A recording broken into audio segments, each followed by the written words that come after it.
టైంలో మీకు ఇస్తున్నటువంటి వర్క్ ఏంటంటే ఈ యొక్క చిత్రం ఉంది కదా సంత, ఈ పోస్టర్ ఇస్తున్నారు మీరు.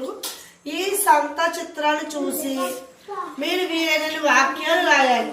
ఇప్పుడు సపోజ్ ఇప్పుడు ఏం చేస్తుంది, చేపలు చిత్రంలో ఒక ఆవిడ చేపలు అమ్ముతున్నది. ఇక్కడ మా అమ్మగారు బామ్మగారు కూరగాయలు కొంటున్నారు.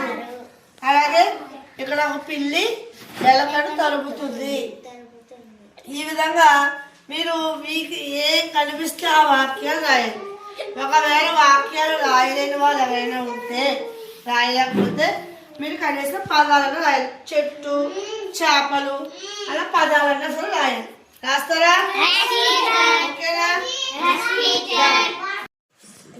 కొందరు ఏం రాస్తున్నావు? వాక్యాల పదాలా? పదాలు రాస్తున్నావా నువ్వు? కుమార్ రాస్తున్నావా? ఏం రాస్తున్నావు? వాక్యాలు రాస్తున్నావా? తనిష్ వాక్యాలు రాస్తున్నావా? జశ్వంత్ నువ్వు పదాలు రాస్తున్నావు. వాక్యాలు రాస్తున్నావా? Okay okay, very good. Right.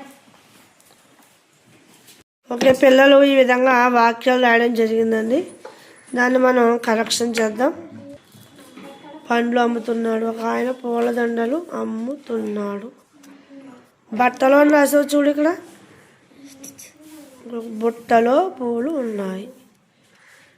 ఒక గూట్లో గూరయలా గూట్లో పెట్ట ఉంది. చెట్టు పైన పెట్ట ఉన్నది. చేపలు అమ్మే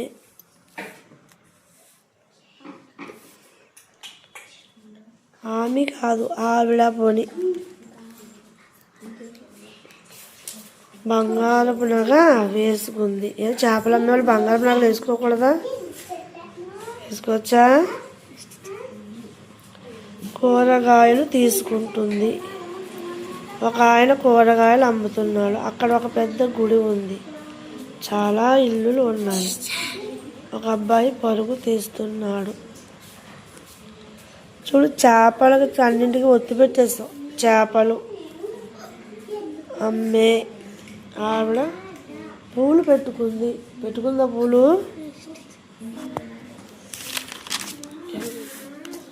అక్కడ ఒక కొట్టు ఉంది. కూరగాయలు. ఈ కలెక్షన్స్ అన్నీ సరి చేసుకుని నువ్వు మళ్ళా రాసుకురావాలి. అర్థమైందా? ఇంటి దగ్గర మళ్ళా రాయాలి. చాలా క్యారెట్ ఉన్నాయి. క్యారెట్ దుంపలను రాయొచ్చు. ఒక ఆయన గంగిరెద్దుని తీసుకుని వచ్చాడు. ఒక అమ్మ నిమ్మకాయలు అమ్ముతుంది. అమ్మ కాదు, ఒక ఆవిడ. ఒక ఆమె అని రాయొచ్చు, పర్లేదు. ఒక ఆమె నిమ్మకాయలు అమ్ముతుంది. Very good Kumar.